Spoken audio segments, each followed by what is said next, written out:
அதாவது முதலமைச்சர் சொன்னது தவறான கருத்து. மக்களை புரிதலை மாற்றுகிறது. ஏன் அப்படின்னு கேட்டால், முன்னால் உள்ள நிகழ்வுகளுக்கு ஏன் ஆளுநர் மறுப்பு தெரிவித்தாங்க அப்படின்னா, உங்களுக்கு எல்லாரும் தெரியும். நீட்டு தேர்வுக்கு உதாரணமாக ஒன்று சொல்கிறேன். நீட்டு தேர்வை பொறுத்த மட்டும் ஏற்கனவே அதிமுக ஆட்சி காலத்தில் அதன் தீர்மானம் நிறைவேற்றப்பட்டு ஆளுநர் அது பிறகு ஜனாதிபதிக்கு பரிந்துரை செய்யப்பட்டு அங்கே ஜனாதிபதிக்கு போய் அங்கிருந்து நிராகரிக்கப்பட்டது. ஒரு நடக்காத விஷயத்தை, நடைபெற முடியாத விஷயத்தை திருப்பியும் அரசியல் ஆதாயத்துக்காக வேண்டி முதலமைச்சர் நாங்கள் நீட்டு தேர்வை கொண்டு வருவோம் அப்படின்னு தேர்தலில் சொன்னாங்க. தேர்தலில் சொல்லும் போதே நீட்டு தேர்வு வராதுன்னு எல்லாருக்குமே தெரியும். திமுக கொண்டு வந்தது தான் அந்த நீட்டு தேர்வு. காங்கிரஸ் ஆட்சியில் இருக்கும்போது திமுக அங்கம் வைக்கும்போது கொண்டு வந்தது தான் அந்த நீட்டு தேர்வு. இப்போது வேண்டாம் அப்படின்னு சொல்லி ஒரு தீர்மானத்தை போகாத ஊருக்கு முதலமைச்சர் வழி சொல்லிட்டு இருக்கிறார். ஒன்று, முன்னாள் முதலமைச்சர் மதிப்புக்குரிய கலைஞர் அவர்கள் ஆளுநருக்கு தான் அதிகாரம் வேணும்னு கேட்டாங்க. அப்படி ஒரு தீர்மானத்தை சட்டமன்றத்திலே கொண்டு வந்தாங்க. இப்போ நம்மளுடைய முதலமைச்சர் என்ன சொல்றாங்கன்னா, ஆளுநருக்கு அதிகாரம் வேண்டாம், எங்களுக்கு தான் அதிகாரம் வேணும் அப்படின்னு கேட்குறாங்க. எல்லாமே அவருடைய முன்னாள் முதலமைச்சருக்கும் இந்நாள் முதலமைச்சருக்கும் உள்ள முரண்பாடான கருத்துக்கள். இதில் மக்களுக்கு, தமிழ்நாட்டு மக்களுக்கு நன்மை செய்யக்கூடிய கருத்து இதில் எதுவுமே இல்லை. மத்திய அரசு போய் நிதி வாங்கணும், மக்களுக்கு நன்மை செய்யணும் அப்படின்னு சொல்லி எந்த ஒரு காரியத்தையும் முதலமைச்சர் ஈடுபடுறாங்கன்னா இல்லை. கேட்டால் ஏதாவது ஒரு பிரச்சனையை சொல்கிறாங்க, மொழியை வச்சு அரசியல் பண்ணுறாங்க. இப்படி தான் போயிட்டுருக்கு தமிழ்நாடு. இதுக்கெல்லாம் ஒரு விடிவு காலம் வரணும். மக்களை ஏமாற்றக்கூடிய அரசியல்வாதிகளை அரசியலிருந்து அகற்றணும். நல்லவர்கள் ஆட்சிக்கு வரணும்.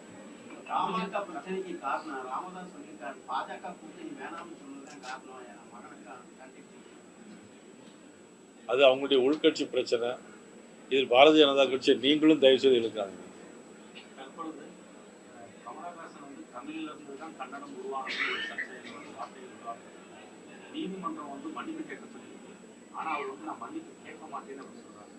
அதாவது அவரவர்களுக்கு அவருடைய தாய்மொழி பெரிது. இதில் அவர்கள் பேசிய தவறு, இவர்கள் பேசிய தவறு என்பதில் நாங்கள் எதுவும் கருத்து சொல்ல மாட்டோம். அவரவர்களுக்கு அவருடைய என்னை பொறுத்தவரை என்னுடைய தாய்மொழி எனக்கு பெரிது.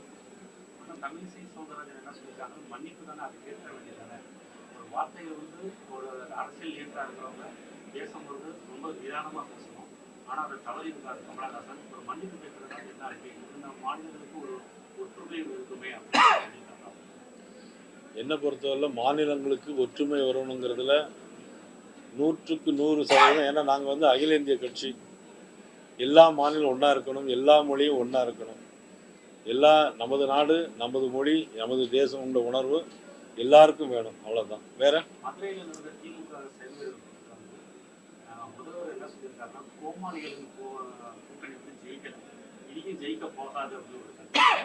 அது அவர் சொல்லிக்கிட்டாராங்கிறது எனக்கு தெரியல. வீடியோ வெளியிட்டு இந்த மாதிரி ஒரு வட்ட செயலாளர் சொன்னாரு, இந்த மாதிரி 10 மணிக்கு கால் பண்ணி கேட்டேன், யாருக்கு கேட்டேன், அதுக்கு சரியான விளக்கம் கொடுக்கல, யார் அந்த சார் வரைக்கும் சொல்லல, அது வெளியில வரைக்கும் நான் பண்ண மாட்டேன் அப்படின்னு சொல்லியிருக்காரு. அதுக்கு அமைச்சர் மாசு என்ன சொல்றாருன்னா, ஒரு வட்ட செயலாளர் சொல்றாரு, ஒரு குற்றச்சாட்டு சொல்றாரு, இது முதல் குற்றச்சாட்டா, அது அவருக்கா தெரியுமா அப்படின்னு சொல்லி அமைச்சர். இதில் மதிப்புக்குரிய அண்ணாமலை அவர்கள் ஆதாரபூர்வமாக சில விஷயங்களை சொல்லியிருக்காங்க.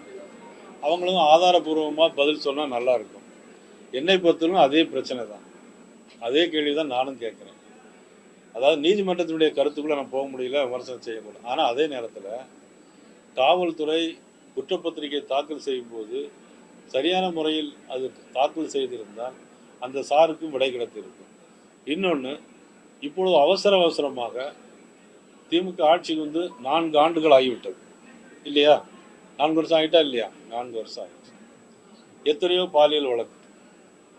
2024 ஒரத்தநாட்டில் துணை முதலமைச்சருடைய ரசிகர் மன்றத்தில் ஒருத்தர் இருப்பதாக, அவர் பேர் கவிதாசன், ஒரு பெண்ணை பாலியல் பலாத்காரம் பண்ணார். அந்த வழக்கு என்னாச்சு? ஏன் அந்த வழக்கை முடிக்கலை? அண்ணா நகரில் மனநலம் குன்றிய ஒரு பெண்ணை 1 வருடமாக 10 பேர் மானபங்க பாலியல் வன்கொடுமை கொடுத்ததா சொன்னாங்க. அந்த வழக்கு என்னாச்சு? அதே மாதிரி 10 வயது சிறுமி பாலியல் பலாத்காரம் பண்ண போய் அந்த பெற்றோர்கள் மனு கொடுக்க போன அந்த பெற்றோர்கள் மீதே புகார் சொன்ன போலீஸ், அந்த வழக்கு என்னாச்சு? இது என்னாச்சுன்னு நாங்கள் அண்ணாச்சிட்ட தான் கேட்குறோம், பதில் தான் இல்லை. இதுக்கு மட்டும் ஏன் அவசரம்? இப்போ நீங்களே ஒரு மனசாட்சியோடு சிந்தித்து பார்க்கலாம் இல்லையா? இந்த வழக்கு இதே மாதிரி எல்லா வழக்கையும் 157 நாட்களும் முடிக்கணும். இந்த வழக்கில் அப்போ யாரை காப்பாற்றுவதற்காக திமுக நிர்வாகி சம்மந்தப்பட்டிருக்கனால வேற என்ன யாருக்கு சம்மந்தப்பட்டிருக்கான்? அவரே சொல்லியிருக்காரு. உண்மைதான். சரி, தமிழகத்தில் மட்டும் 8 கொலை நடந்திருக்கு. சட்டம் 8 கொலை இல்லை, நேற்று ஒரு நாள் ஒரு நாள். அப்படி நேற்று ஒரு நாள் ஒரு நாள். அதான் காவல்துறை எங்கேயுமே சரியான முறையில் தன்னுடைய கடமைகளை செய்வதில்லை. எப்பொழுதெல்லாம் திமுக ஆட்சிக்கு வருதோ அப்பெல்லாம் காவல்துறை அந்த திமுக ஆட்சியினுடைய ஏவல் துறையாக மாறிடும்.